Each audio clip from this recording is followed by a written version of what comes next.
मिश्रित कृषि विश्व के अधिकांशतः विकसित देशों में की जाती है और इसमें मुख्य रूप से विकसित देशों में उत्तर पश्चिमी यूरोप, उत्तरी अमेरिका का पूर्वी भाग, यूरेशिया के कुछ भागों में। और इसकी विशेषता, इसके अलावा ये देखें दक्षिणी महाद्वीपों के समशीतोष्ण अक्षांश वाले क्षेत्रों में भी ये की जाती है। इसके अलावा इसकी जो विशेषताएं इनमें है, सबसे पहले फसल उत्पादन, साथ साथ ही इसमें पशुपालन, यानी इसमें फसल तथा पशु दोनों का योगदान दिया जाता है। इसके अलावा मिश्रित रूप है, खेतों का आकार इसमें मध्यम होता है, कुशल व योग्य कृषक होते हैं इसमें, और इसमें शस्यावर्तन यानी फसलीकरण, अंतर फसली कृषि जो कि मृदा की उर्वरता बनाए रखने के लिए अच्छी साबित होती है। इसके अलावा इसमें जो पशु मुख्य रूप से पाले जाते हैं वो है मवेशी, भेड़, बकरी और सुअर तथा मुर्गियां, या जिन्हें हम कुक्कुट कहते हैं। तो ये है मिश्रित कृषि की विशेषताएं।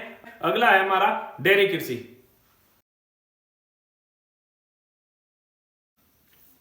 तो यह है कृषि का अगला प्रकार, डेयरी कृषि, जिसमें पशुओं के तथा पशु उत्पादों पर बल दिया जाता है। इसमें दुग्ध व्यवसाय मुख्य रूप से, और इसमें अधिक, इसकी विशेषताओं में देखें तो अधिक पूंजी की आवश्यकता होती है। इसके अलावा पशुओं के दूध निकालने के लिए, उनके स्वास्थ्य के लिए, उनके रहन सहन के लिए, उनके खान पान के लिए वर्ष वर्ष श्रमिकों की आवश्यकता होती है। इसमें फसलों की तरह कोई अंतराल नहीं होता है।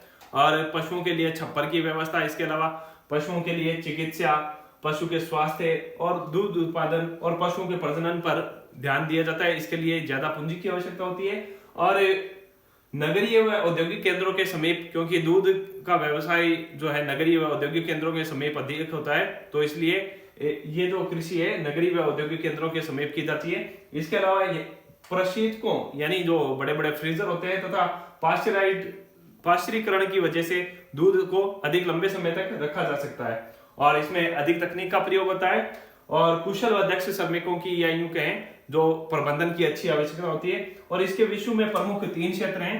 3 क्षेत्र इसके विश्व में प्रमुख हैं। उनमें देखिए आप कौन कौन से हैं।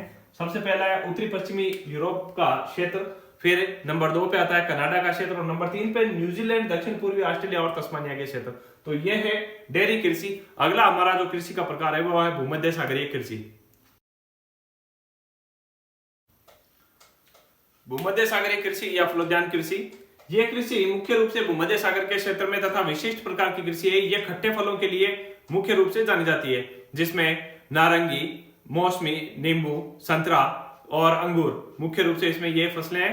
और इन फलों में, इसके अलावा देखिए भूमध्य सागर के समीपवर्ती जो क्षेत्र है उनमें दक्षिणी यूरोप से उत्तरी अफ्रीका में ट्यूनेशिया से अटलांटिक तट तक, तथा दक्षिण कैलिफोर्निया, मध्यवर्ती चिली, दक्षिणी अफ्रीका के दक्षिणी पश्चिमी भाग और ऑस्ट्रेलिया के दक्षिण व दक्षिण पश्चिमी भाग में ये कृषि की जाती है। और इस कृषि में मुख्य रूप से जो फसलें हैं वो है अंगूर, जैतून और अंजीर। अच्छी क्वालिटी के जो उच्च श्रेणी के अंगूर हैं उनका बढ़िया क्वालिटी की शराब बनाई जाती है उनसे, तथा निम्न श्रेणी के अंगूरों से मुनक्का व किशमिश तैयार की जाती है। इसके अलावा शीत ऋतु में यूएसए व यूरोप के फलों में जब फलों व सब्जियों की मांग होती है तो इसी क्षेत्र से फलों सब्जियों की मांग को पूरा किया जाता है। तो यह है भूमध्य सागरीय कृषि, जो मुख्य रूप से खट्टे फलों के लिए जानी जाती है। और यहाँ अत्यधिक जो उत्पादन है उसमें शराब व अंगूर से जो उत्पाद होते हैं उनके नाम से ये जानी जाती है। तो ये है भूमध्य सागरीय कृषि। अगला हमारा है कृषि का प्रकार, वो है ट्रक कृषि या ट्रक फार्मिंग के नाम से जिसको जाना जाता है। तो ट्रक फार्मिंग कृषि का एक प्रकार ना होकर के, ट्रक फार्म बाजार के मध्य की एक दूरी है जिसमें एक ट्रक रात भर में जो दूरी को तय करता है, उसके आधार पर इसका नाम ट्रक फार्मिंग किया गया। और इसमें जो मुख्य रूप से फल व सब्जियां हैं जो कि शीघ्रता से नष्ट होने वाली है, उनको जितना जल्दी हो सके निकटवर्ती बाजार में भेजा जा सकता है। इसके आधार पर इसका नाम ट्रक फार्मिंग रखा गया है। और इसमें मुख्यतः जो फलोद्यान है, जिसमें सब्जी कृषि या फलोद्यान की जो कृषि की जाती है, और ये भूमध्य सागरीय कृषि के अनुरूप ही है।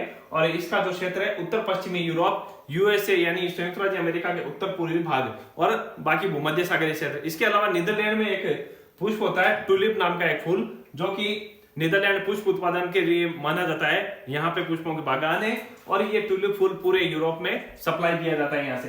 तो ये भूमध्य सागरीय कृषि से जुड़े हुए और फैक्ट हैं। और अगला हमारा जो कृषि का प्रकार है वो रहेगा सामूहिक कृषि, उसके बाद में सहकारी कृषि।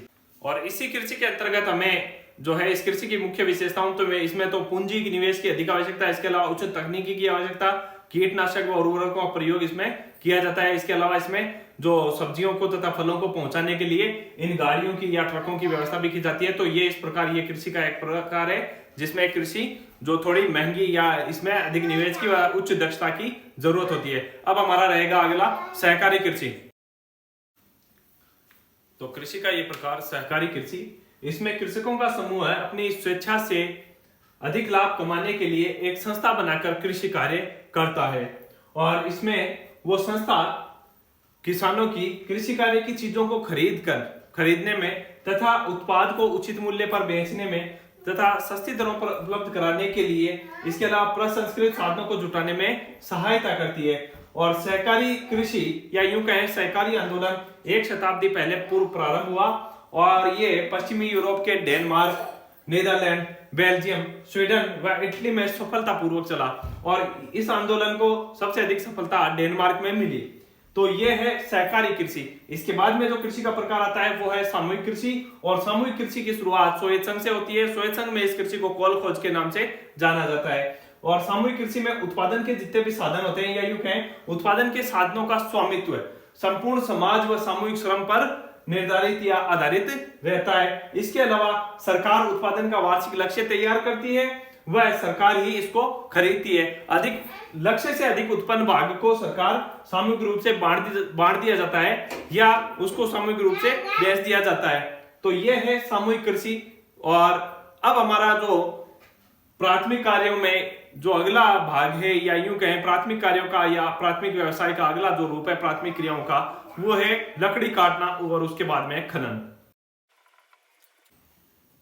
तो ये है हमारा अगला जो बिंदु प्राथमिक व्यवसाय का लकड़ी काटना, जिसके अंतर्गत उष्ण कटिबंधीय वनों में लकड़ियां काटी जाती है और लकड़ियों से फर्नीचर, लुगदी तथा अन्य जो व्यवसाय है बनाए जाते हैं, जिसमें डिब्बे पैकेजिंग के या और भी कई है लकड़ियों के जो फर्नीचर वगैरह, तो ये सारे बनाए जाते हैं। इसमें साल, सागवान, महोगनी, चंदन, रोजवुड के ये बनाते हैं मुख्य रूप से। और व्यापारिक स्तर पर लकड़ियां जो है विश्व में कहाँ काटी जाती है, उसमें है कनाडा, नॉर्वे, फिनलैंड व यूएसए। तो ये देश व्यापारिक स्तर पर लकड़ी काटने का व्यवसाय करते हैं। और अब है हमारा जो प्राथमिक व्यवसाय अगला कौन सा, खनन, जो विश्व का प्राचीनतम व्यवसाय में से एक है और प्राचीन काल से ही मनुष्य को जो है धातुओं की जरूरत रही है। इसके अलावा अन्य जो अधातु खनिज है वो भी खनन के द्वारा ही निकाले जाते हैं।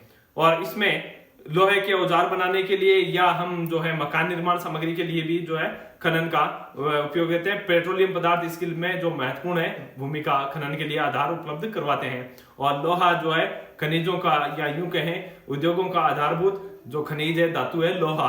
तो खनन को प्रभावित करने वाले कारक या इसके अलावा हम देखें खनन के प्रकार, तो उपस्थिति की अवस्था वह अयस्क की प्रकृति के आधार पर, एक तो उपस्थिति की अवस्था यानी खनिज कहां पे उपस्थित है, इसके अलावा अयस्क कैसा है, किस प्रकार का है, उसके आधार पर खनन दो प्रकार के हैं।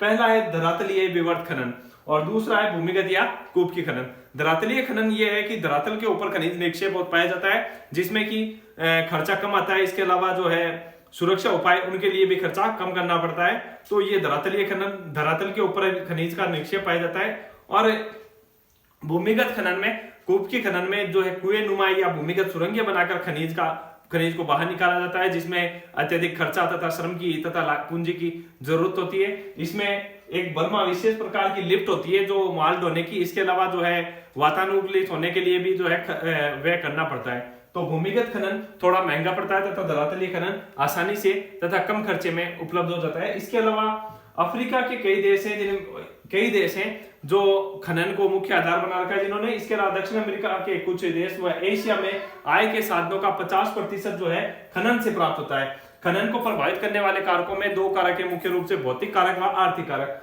भौतिक कारक में खनिज निक्षेपों के आकार, श्रेणी व उपस्थिति। और इसके अलावा आर्थिक कारक है जो कि मांग, तकनीकी ज्ञान, उपयोग और खनिज की अवसंरचना के विकास के लिए जो पूंजी, यातायात व श्रम पर जो खर्चा आता है ये। तो एक मुख्य रूप से इसमें पूंजी की आवश्यकता होती है। तो भौतिक कारक है, खनिज का निक्षेप किस प्रकार का है, खनिज कहां पाया गया है, तो उसमें कितना खर्चा आएगा, ये इसको प्रभावित करता है। इसके अलावा आर्थिक कारक है जिसमें मांग, एक तो कि खनिज की कितनी मांग है, इसके अलावा तकनीकी ज्ञान और इसके अलावा तकनीकी ज्ञान का उपयोग करना और अवसंरचना के विकास, तो ये सारी चीजें जरूरी है। तो ये खनन को प्रभावित करते हैं। तो खनन उपस्थिति व अवस्था के आधार पर खनन दो प्रकार के हैं, धरातलीय विवर्त खनन या भूमिगत व कूप की खनन। तो ये दो प्रकार, और एक बर्मा नाम की विशेष प्रकार की माल ढोने की एक गाड़ी होती है, वो इसमें भूमिगत खनन में जिसकी जरूरी या आवश्यकता रहती है। तो इस प्रकार ये हमारा जो 5वां अध्याय था प्राथमिक व्यवसाय वो पूर्ण हो चुका है। तो कैसा लगा वीडियो कमेंट करके जरूर बताएं।